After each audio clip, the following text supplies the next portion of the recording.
violentos que andan circulando. Me parece ya estamos en comunicación. Hola Hugo, estamos en comunicación. Ana Francese y Silvia Valerga, te saludamos aquí en la mañana de Volver en esta radio de Chascomús. Un saludo, gracias por compartir con nosotros este ratito. Buen día, ¿cómo les va? Gracias a ustedes por el llamado, muchas gracias. Hola Hugo, tanto tiempo. Bueno. Hola, ¿cómo va? Qué lindo escucharte y verte, porque tenemos una foto tuya acá y no sé si escuchaste el inicio del programa, pero estuvimos hablando de vos, de tus libros, de tus trabajos, así que ya estás presentado.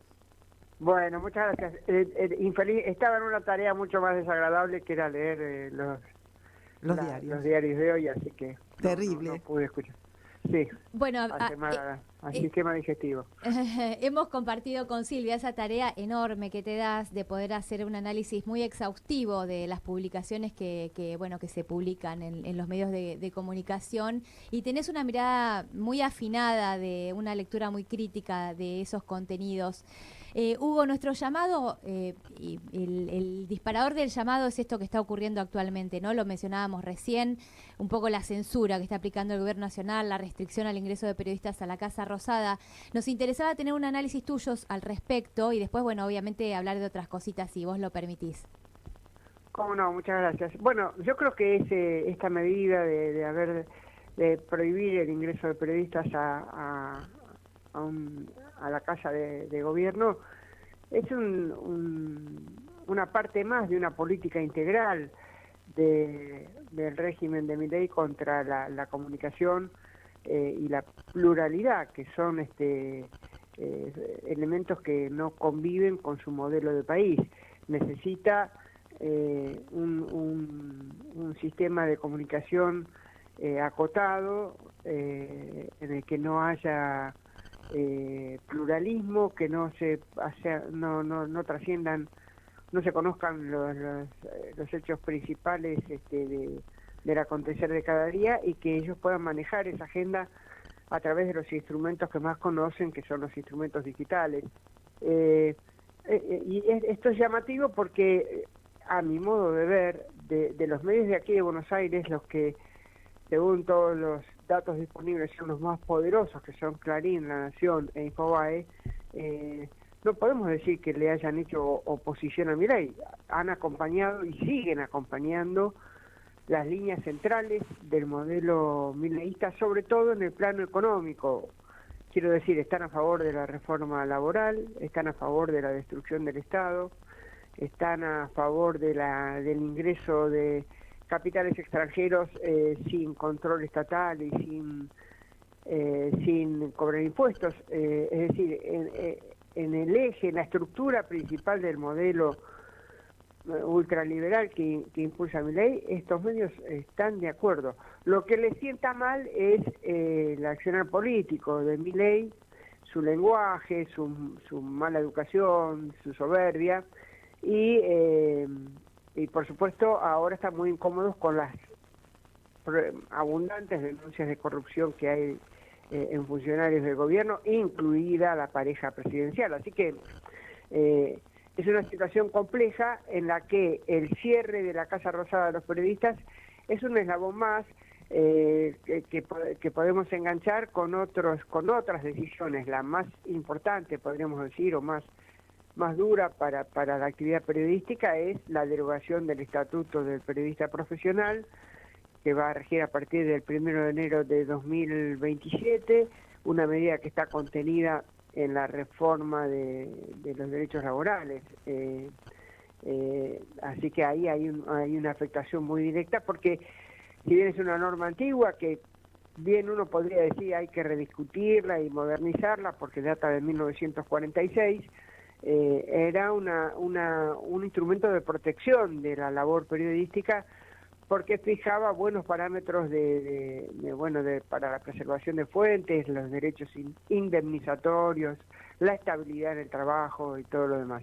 Bueno, esa es una pérdida muy grande. También lo es la eliminación de todos los programas de fomento a los medios cooperativos, populares, comunitarios, que es algo que resolvió el Ente Nacional de Comunicaciones. y bueno, la represión de cada semana en la calle a periodistas de todos los medios. Así que, insisto, el ingreso prohibido a periodistas a la Casa de Gobierno es parte de una política integral. Es terrible la realidad que nos toca vivir. Mencionábamos hace un ratito, cuando hablábamos de vos, de tu tarea, Hugo, el enorme trabajo que hicieron junto con Silvia Ottaviano en la Defensoría del Público. Recordamos esta disolución de la Defensoría, ¿no? El cambio tan impresionante de una época a la actual, y bueno, duele profundamente la cuestión. Me gustaría, si querés, hacer una contraposición, ¿no?, de este modelo, digamos, de cómo analizar y pensar la comunicación que se estaba proponiendo con la Ley de Servicios de Comunicación Audiovisual, y contraponerlo ahí muy claramente con lo que estamos viviendo hoy. Claro, bueno, la Ley de Servicios de Comunicación Audiovisual, como decíamos recién, una de sus previsiones era el estímulo por diversos instrumentos de la existencia en el país de la mayor cantidad de medios posibles, ¿no?, que es una de las condiciones para tener pluralismo informativo y diversidad de opiniones. Eso a través incluso de mecanismos generados por el propio sector, es decir, no es que se tomaban fondos de otros sectores de la gestión pública para financiar medios, sino que era el propio sistema mediático el que podía, y efectivamente podía, y lo hacía, financiar la existencia de medios no comerciales, por ejemplo, los medios comunitarios que no tienen como finalidad la obtención de ganancias, sino promover redes de comunicación que los medios convencionales no atienden. Ese era un factor fundamental. Bueno, luego los topes a la concentración mediática que fijó la ley, que fue, digamos así, el motivo principal de resistencia de los grandes conglomerados de medios, empezando por Clarín, que es el que más concentración logró durante el menemismo y a partir de sus prácticas comerciales. Ese tope ya está derogado, no es una proeza de Milei, sino que fue una proeza de Mauricio Macri, apenas asumió, derogó los topes de acumulación de medios en manos de una misma empresa.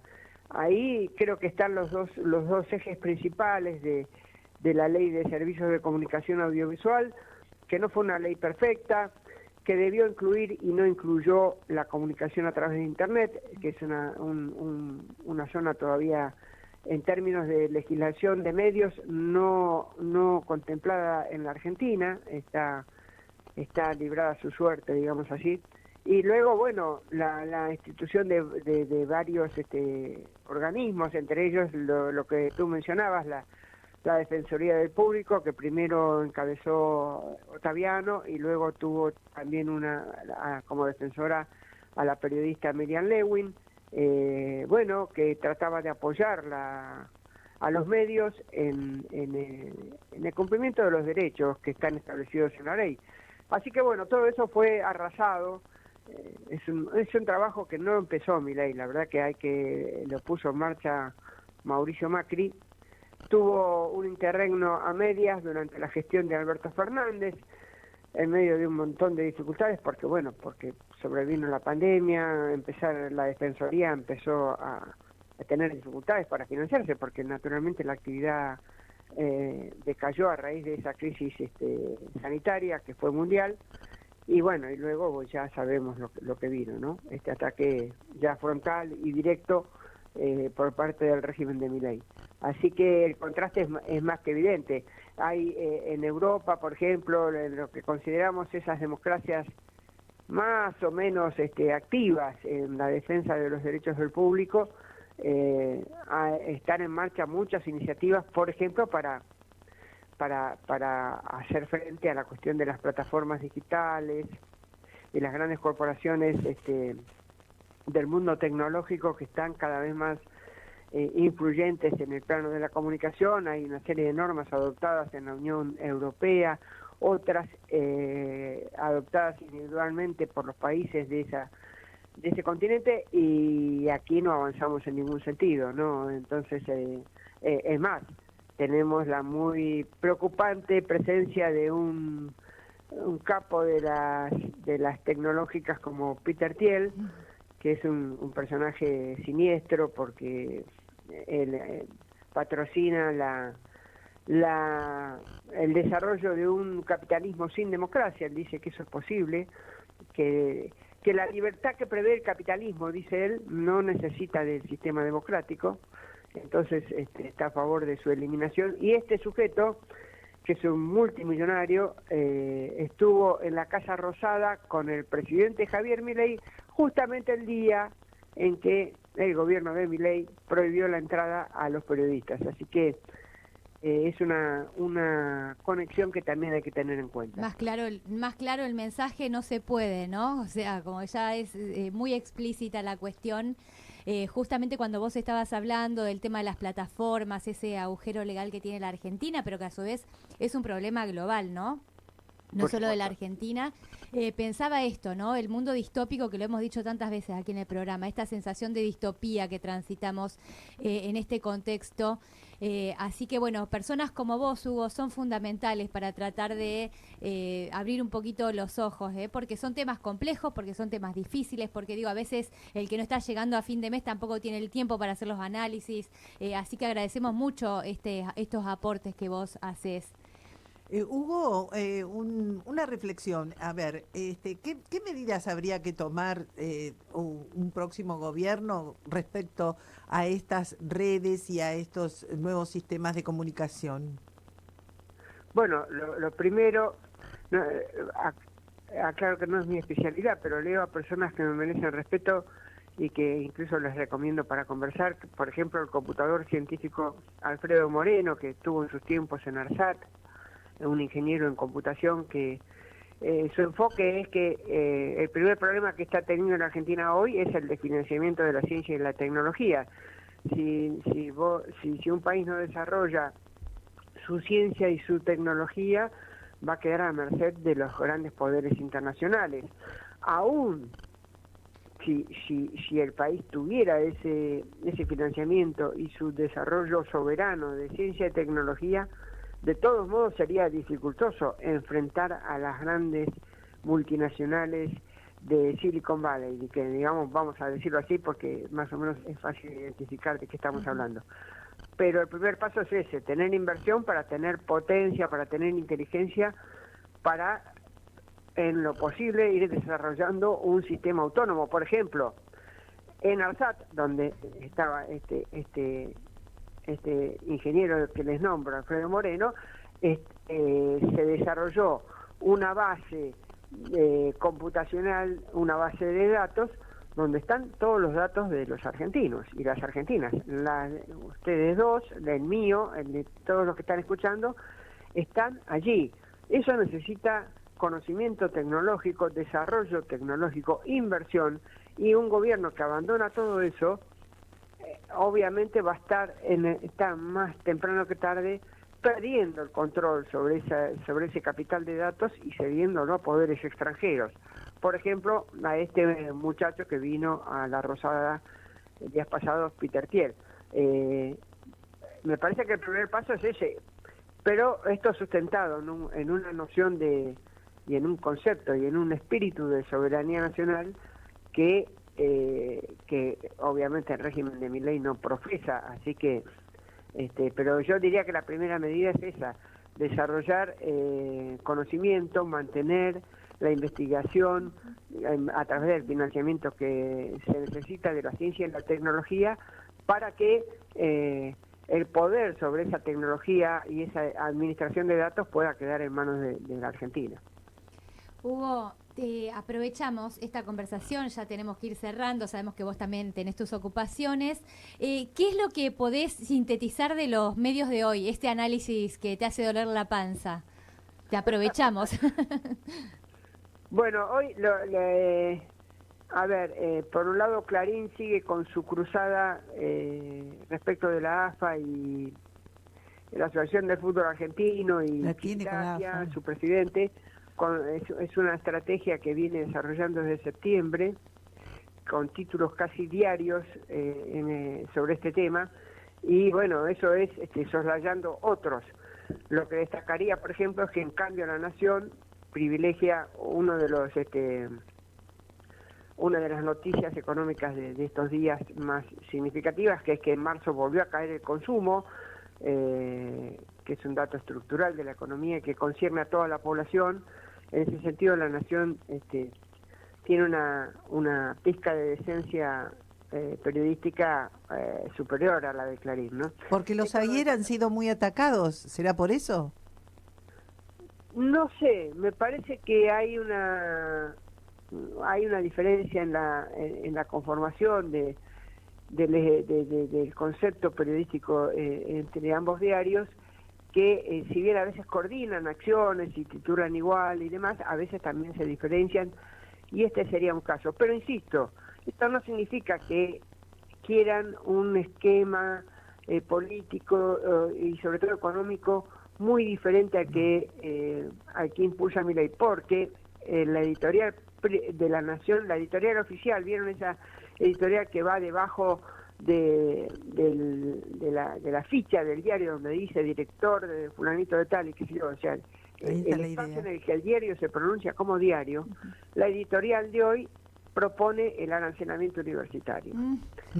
Así que no es que tengan una distancia ideológica de fondo con el ultraliberalismo o con la liquidación del Estado como agente de equiparación social, sino que, bueno, los diferencian otras cosas, pero los temas principales están de fondo. Eso sería lo principal. Después, La Nación también destaca una investigación que está recayendo sobre el jefe de la agencia de recaudación, de apellido Vázquez, que parece que tiene propiedades. Sí, propiedades no declaradas, como Adón y como tantos otros funcionarios. Eso La Nación le da un volumen bastante significativo, a diferencia de Clarín, que no lo tiene visible. No sé, hay que mirar en más detalle, pero en principio diría que Clarín ocultó esta noticia, porque Vázquez, me parece que este funcionario que está acusado es una de las fuentes principales que usa Clarín para su ofensiva respecto del fútbol y de Chiquitapia, así que ahí estaría un poco la explicación. Hugo, bueno, nos quedaríamos horas hablando con vos. Realmente te agradecemos tanto que te hayas tomado este rato para hablar con nosotras. Por supuesto que te dejamos ahí con la posibilidad de dentro de un tiempito volver a comunicarnos. Si vos no tenés problema, nos encantaría. Y también la invitación para que te vengas a Chascomús un día. Bueno, cómo no, con todo gusto, cuando quieras volvemos a hablar, por supuesto, y sí, conozco Chascomús y sé que es un lugar, y además por una amistad y sentimientos comunes que tenemos con Silvia, así que espero estar por ahí en algún momento. Muchas gracias. Me has traído tantos recuerdos lindos, poder entrevistarte, te agradecemos mucho. No, gracias a ustedes, un abrazo. Un abrazo, Hugo. Bueno, Hugo Muleiro, qué lujo que se ha dado este programa de tener a este hombre, este laburante de las ideas, del análisis